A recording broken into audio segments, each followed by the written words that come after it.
ओम अज्ञानतिमिरन्धस्य ज्ञानाञ्जनशलाखया चक्षुरुन्मिलितं येन तस्मै श्रीगुरुवे नमः। नमो ओं विष्णुपदाय कृष्णपृष्ठाय भूतले श्रीमते भक्तिवेदान्तस्वामिन् इति नामिने। नमस्ते सरस्वती देवे गौरवाणी प्रचारिणे निर्विशेषशून्यवादी पाश्चात्यदेशतारिणे। जय श्री कृष्ण चैतन्य प्रभु नित्यानंद श्री अद्वैत गदाधर श्रीवासदि गौर भक्तवृंद। हरे कृष्णा कृष्ण कृष्णा हरे हरे, हरे राम राम राम हरे हरे। हरे कृष्ण। जब अंगिरा ऋषि को ये संदेश प्राप्त हुआ कि महाराज चित्रकेतु एक प्रकार से शोक के सागर में, दुख के सागर में डूबे हुए हैं और लगभग मृत के समान है, तब अंगिरा ऋषि नारद मुनि के साथ में चित्रकेतु के राज्य में आते हैं। जब ये दोनों महान ऋषि चित्रकेतु के पास में आते हैं तो वो देखते हैं कि चित्रकेतु का पुत्र मृत पड़ा है और बिल्कुल उनके मृत पुत्र की भांति राजा चित्रकेतु भी उसके साथ में मृत की भांति लेटे हुए हैं और दुख के सागर में डूबे हुए हैं। अब ये दोनों महान संत चित्रकेतु को बड़ी महत्वपूर्ण आध्यात्मिक संदेश प्रदान करते हैं, आध्यात्मिक उपदेश देते हैं। सबसे पहले वे कहते हैं, हे चित्रकेतु, जिस मृत शरीर के लिए तुम विलाप कर रहे हो, उस शरीर के साथ में तुम्हारा क्या संबंध है और इस शरीर का तुम्हारे साथ क्या संबंध है? तुम कह सकते हो कि नहीं नहीं, हमारा संबंध है। क्या संबंध है? पिता और पुत्र का संबंध है। तो अंगिरा ऋषि कह रहे हैं नारद जी के साथ में, लेकिन तुम्हें यह सोचना है कि क्या ये संबंध पहले था? क्या ये संबंध असल में अभी है? और क्या ये संबंध हमेशा रहेगा? ये तुम्हें विचार करना चाहिए। तो ये बहुत महत्वपूर्ण बात है समझने की कि क्या जो संबंध हम इस भौतिक संसार में बनाते हैं, क्या वो पहले भी था? क्या असल में आज भी वो संबंध सही है? क्या वो भ्रम नहीं है? और क्या ये संबंध हमेशा रहेगा? ये हमको समझना है। फिर ये उदाहरण देते हैं अंगिरा ऋषि और नारद मुनि राजा चित्रकेतु को दो बड़े महत्वपूर्ण उदाहरण देकर के समझाते हैं। वो कहते हैं कि प्रकृति में ये जो रेत होती है या फिर लकड़ी के कुछ कण होते हैं, टुकड़े होते हैं, पत्ते होते हैं, ये सब लहरों के कारण, लहरों के प्रभाव के कारण एक साथ आ जाते हैं। बहुत सारे पत्ते आ जाते हैं, बहुत सारी लकड़ियां एक साथ में बहने लगती हैं, लेकिन उसी लहर के प्रभाव के कारण दोबारा अलग हो जाते हैं। तो कभी कभी आपने देखा होगा, पानी, नदी बह रही है, नदी के अंदर में बहुत सारे पत्ते, बहुत सारी लकड़ियां, घास और बहुत सारी वस्तुएं एक साथ आ जाती हैं और कुछ समय तक बहती रहती हैं। बाद में लहरों के प्रभाव से दोबारा अलग अलग सारी वस्तुएं अलग अलग दिशा में चली जाती हैं। तो ये उदाहरण देकर के समझाते हैं कि ठीक इसी प्रकार से समय के प्रभाव से, पानी में लहरों के प्रभाव से ये वस्तुएं एक साथ एकत्र होती हैं और लहरों के प्रभाव से ही दोबारा अलग अलग बट जाती हैं। ठीक इसी प्रकार से हमारे जीवन में समय के प्रभाव से कुछ जीव एक साथ आते हैं, एक परिवार में, एक जाति में, एक समाज में, एक देश में, और समय के प्रभाव के कारण फिर सब कुछ बिखर जाते हैं।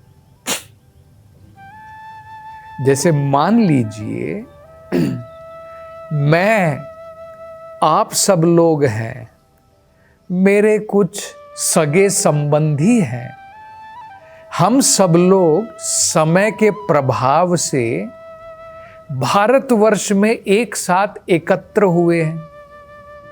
हमारे परिवार के लोग, हम लोग एक परिवार में एक साथ समय के अनुसार एकत्र हुए हैं और समय के प्रभाव के कारण एक दिन हमारा परिवार बिखर जाएगा, एक दिन हम सब लोग बिखर जाएंगे।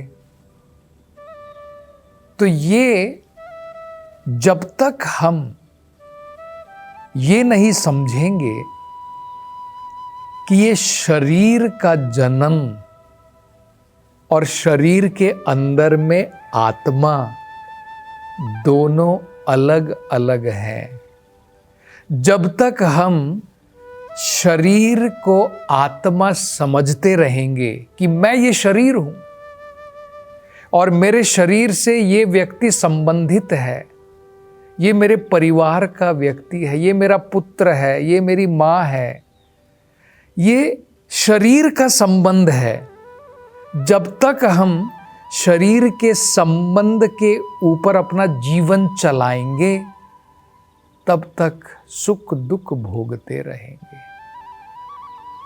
जब हमारी ये समझ में आ जाएगा कि भाई इस शरीर को छोड़ने के बाद में मैं कहीं और चला जाऊंगा, मेरे परिवार के सदस्य अपने अपने कर्म के अनुसार कहीं और जाकर के जन्म लेंगे। भगवत गीता में सबसे पहला उपदेश भगवान ने यही दिया है कि आत्मा और शरीर में अंतर है, शरीर सब कुछ नहीं है। देहिनो अस्मिन यथा देहे कौमारम यौवनम जरा तथा देहांतर प्राप्तिर धीरस तत्र न मुह्यति। भगवान कहते हैं ये शरीर तो हम बदलते ही रहते हैं। बचपन का शरीर हम छोड़ करके जवानी का शरीर लेते हैं, जवानी का शरीर छोड़ करके बुढ़ापे का शरीर लेते हैं। बाद में क्या होता है, बुढ़ापे का शरीर छोड़ करके नया शरीर लेते हैं। तो मान लीजिए हम कुछ परिवार में कुछ सदस्य हैं, माता है, पिता है, बच्चे हैं। जब मान लीजिए पिता अगर शरीर छोड़ देता है, अब अपने कर्म के अनुसार वो कोई नया शरीर कहीं और पर लेगा। इसी प्रकार से कुछ संतानें हैं, पत्नी है, वो अपने अपने कर्म के अनुसार अब अलग जगह पर चले जाएंगे। तो ये जो हमारा संबंध है शरीरों का, ये परमानेंट नहीं है। ये हमको समझना है। जब हम आध्यात्मिक स्तर पर आ जाएंगे तो हम in temporary relationship, in temporary शरीरों के ऊपर हम इस प्रकार से विलाप नहीं करेंगे। भगवद गीता में यही भगवान अर्जुन को कहते हैं, अशोचयान अन्वशोचस्त्वम।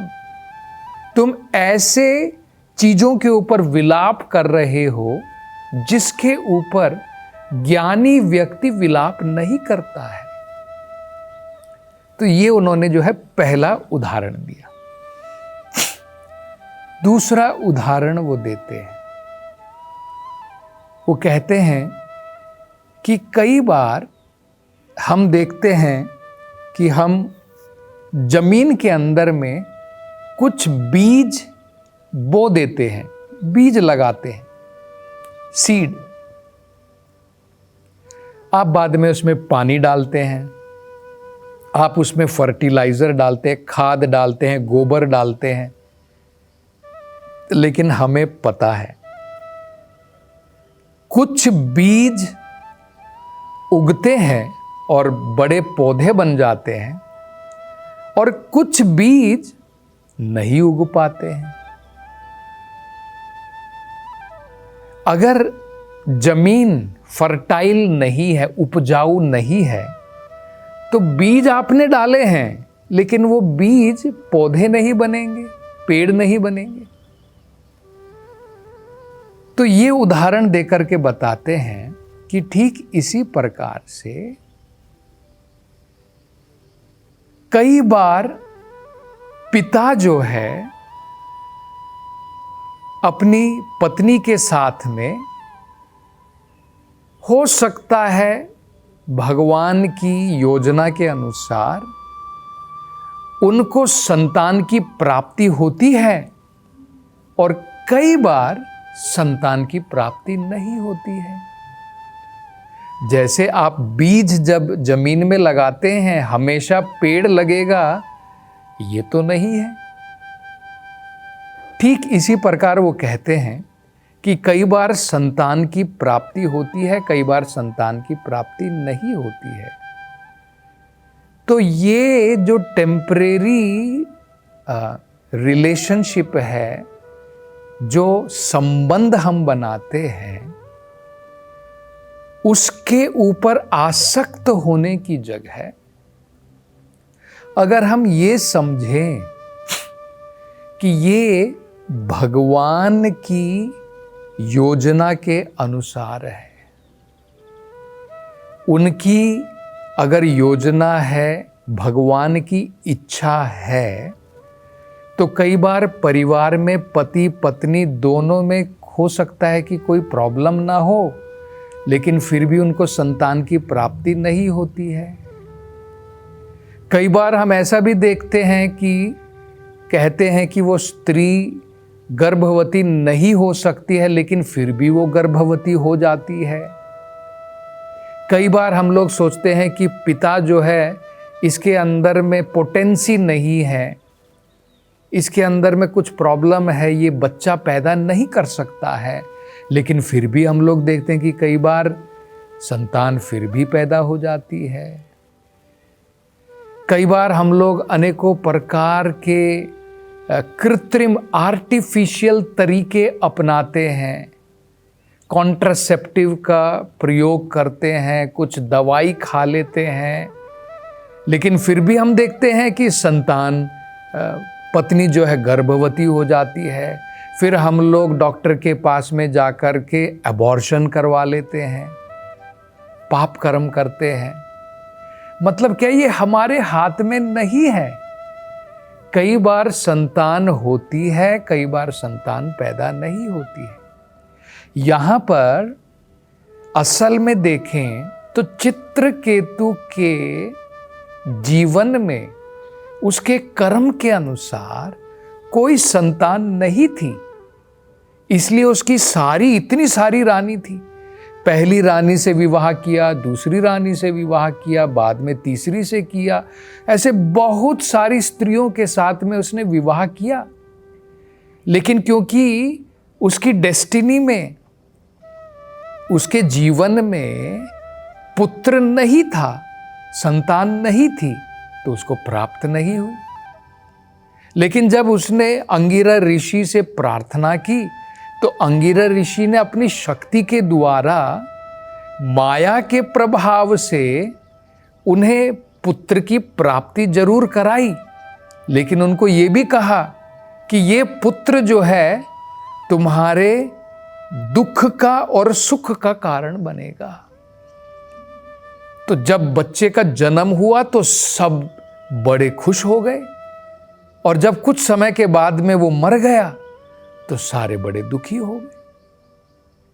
तो मतलब क्या है, हमें इन सब चीजों के ऊपर निर्भर ना हो करके अगर हम भगवान के ऊपर निर्भर हों तो वो परमानेंट है। ये भौतिक सुख दुख तो आते जाते रहेंगे। तो और आगे अब नारद जी और अंगिरा ऋषि क्या उपदेश देते हैं, इसकी चर्चा हम अगली कथा में करेंगे। हरे कृष्णा।